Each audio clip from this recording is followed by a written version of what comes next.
Hello there, my name's Neil Cooper, a former shepherd of three quite big flocks, 1,300, a couple of them were, from the south coast of England.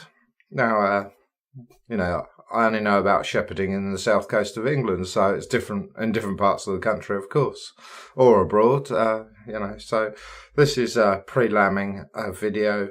It is actually just in the south of England, the beginning of lambing time, 10th of March. Today's the 9th. So some of the things to watch out for pre-lambing, is obviously early lambs being born. Now, the gestation of the average ewe, is about 147 days. That's 5 months roughly. It can vary either side of that a little bit. Now, we used to pregnancy scan our big flock, and we could feed all the triplets and the singles different amounts from the twins. So that was very handy if you can do that. I mean, of course, you've got to have a fairly big flock to justify it, but you feed about the same amount of concentrate, maybe a bit less overall, but you're feeding the right amounts to different groups. So that's quite handy. Also lets you put all your singles in one pen, and if you've got a good scanner, it's not very often they make a mistake. You will find sometimes that triplets will be the first ones to be born, which in a way is quite handy because fostering off lambs, which I'll talk more about later, it's very good when you've got a pen full of singles and it's going to have a single, because you can go and grab a triplet and break her waters and smother the foster lamb with her waters, and 99% of the time they take them straight away. So, the other forms of fostering are quite difficult, putting their heads in the stock or, until the milk goes through, or skinning a lamb. It's all very time consuming, whereas, just going and, fostering onto a single's great. Now, I know a couple of shepherds, or one shepherd, that says breaking several ewes' waters into a bucket and covering a foster lamb with that and putting with the mother does the same job. So I've never tried that, but apparently it's so confusing, the smell, that they take it usually. So if you miss the opportunity to foster one off, and you've got to more or less do it as that ewes being born. And our old shepherd used to say, when she's had her single, and I know she's only having a single by feeling in front of her udder and pushing up to see there's no others in there, that actually going and grabbing a foster lamb and, put my hand back in there to make her think she's having a second lamb, and, covering it and rubbing the other lamb on it to try and get the smell over, quite often works. So, but there's no better way than breaking the ewe's waters onto that lamb and, smothering it with a bit of afterbirth and stuff as well. So yeah, they work very well.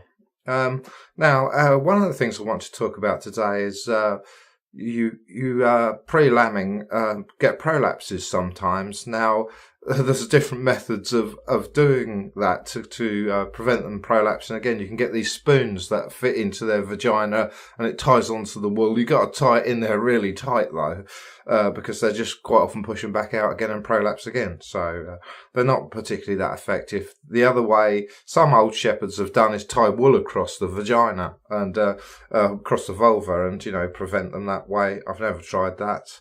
The other way is, of course, using catgut and stitching through quite deeply in the top of the vulva and below just the bottom of the vulva, and, pinching it in so that they can't prolapse through that. But they sit there and they strain and they strain and they strain still. Now, the best thing I ever found was I bought some harnesses, and they're adjustable. They go round the neck. One strap goes around the neck, and it's adjustable for different lengths on their back. It goes straight down the spine, and then it goes over the tail. The tail goes through it and across the vulva, and then it goes under the back legs either side of the udder, and then there's two straps from the loin from the back that go round and join those two straps that come up under the legs. You tighten that up, and I've never had a ewe prolapse with one of those prolapse straps on, and that's the best thing ever. And that obviously ewes that are stitched up and start trying to lamb, they can't lamb, and with these prolapse straps on, they can push the lambs out still, and they don't prolapse afterwards because they still got it on. I mean, that's a big problem. When you put a prolapse in, I used green oils, which are horse oils, antiseptic oils, to put on a prolapse, and to put it back in to stop infection.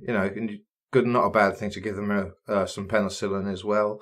But also, after lambing, if you've got ewes that have been straining all the way through, they occasionally will keep straining after they've given birth, and they've pushed the uterus and womb completely out. And that is like, that long, and it's a major job getting that back in.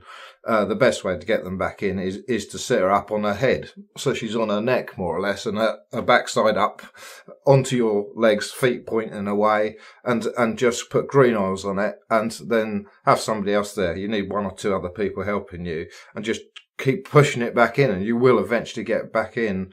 I mean, it's worth contacting your vet maybe to get an injection to stop her pushing, keep straining and contracting, and again, the method of stitching her up with some catgut's the best thing probably with that one. I never used a prolapse strap with one of those because I never had a ewe ever prolapse her uterus after having those straps on, so it seems to cure the problem. Other things, it's the beginning of lambing now. Obviously, you want to be very observant, having your ewes indoors, fostering off when you can on a triplet onto a single, because obviously it's a job for most ewes to milk for triplets. So, it's better if you can foster them off.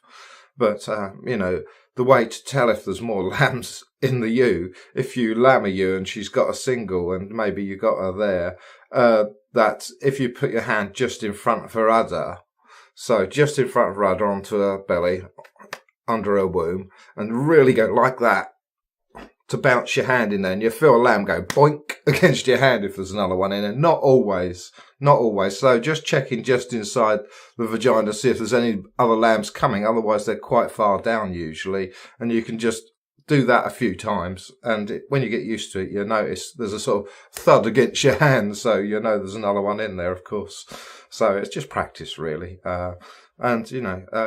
Obviously the feeding and that, with ewes that are prolapse, for instance, if they're stuffing themselves full of hay, that's going to not help them. So maybe taking them into an individual pen if you choose to, and just feed them less hay and a bit of more concentrate rather than feeding them too much hay. So anything to lessen that room inside of them, really. As I've said about watching out for twin lamb as well, pregnancy toxemia last week. You will be able to click up in the top right, in the top corner here, to the playlist to see all the other videos in this. I'm going to talk about lambing difficulties tomorrow and different things. So, it's being observant, making sure you got clean water and everything for them. And, maybe while you're lambing, you don't need mineral blocks in there, but minerals are an important thing again. So, I'm going to talk about some of the problems that you have lambing.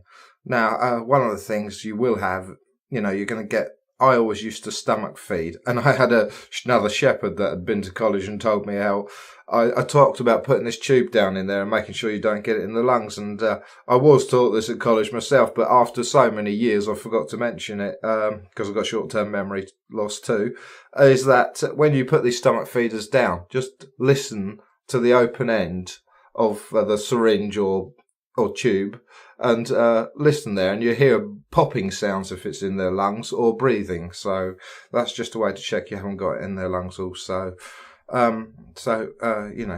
If it's being forced down, then as I said in that last video. Go ahead and just be confident when you're lambing ewes as well.